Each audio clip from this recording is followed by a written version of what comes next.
My name is Brandon Stewart, and this is my audience. Alright, my article is called Consumer Opinions About Genetically Engineered Salmon and Information Effect on Opinions.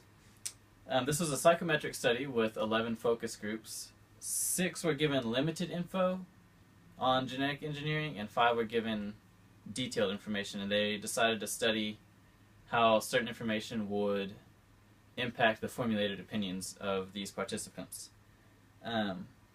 Initially, they decided to do this because the FDA was going to introduce this genetically engineered salmon to America, so they decided to get some focus groups to figure out possible concerns. Also, they decided to study their belief that knowledge of genetically engineered salmon would lead to its acceptance.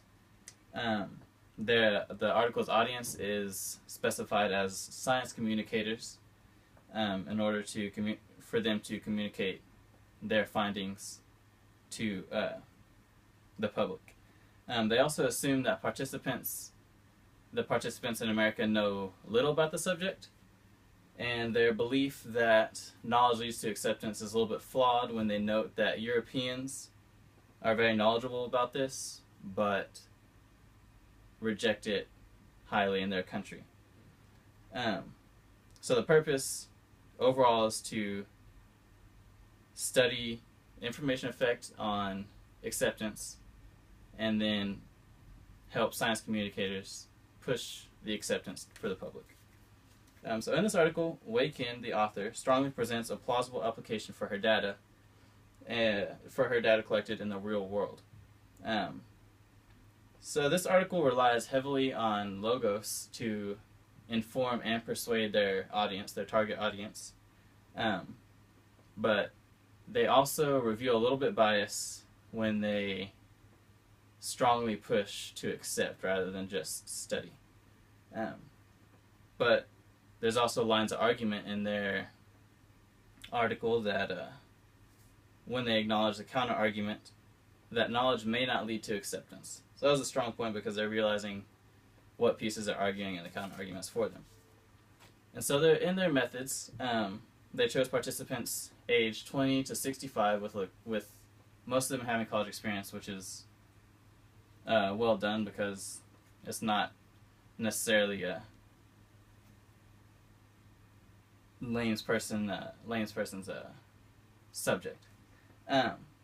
So when they got these participants, they gave them PowerPoints with detailed information that included the genetic process, and then afterwards the processes that occur in society. But the limited group was only given genetic process. So in their data, they not only used prior studies to support their claims, they used prior studies to argue their points and then to balance their findings. Also with their participants, they used t-tests and chi-squares to evaluate age, knowledge, and concern for GE crops, which is very, very well done because they carefully evaluated all the focus groups, but knowledge and concern were self-assessed by the participants, so they could have done a little better trying to find a more even playing field for all of them. In their conclusion, they strongly communicate their findings to the public, and they advance both psychology and biotechnology. So this article helped out 2 fields of science.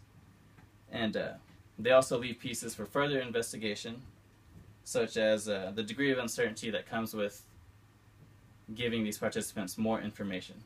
So they kind of opened up a broader or more specific study. So overall, this article strongly communicated their findings to the public and their audience, and argued their data very well. Thank you.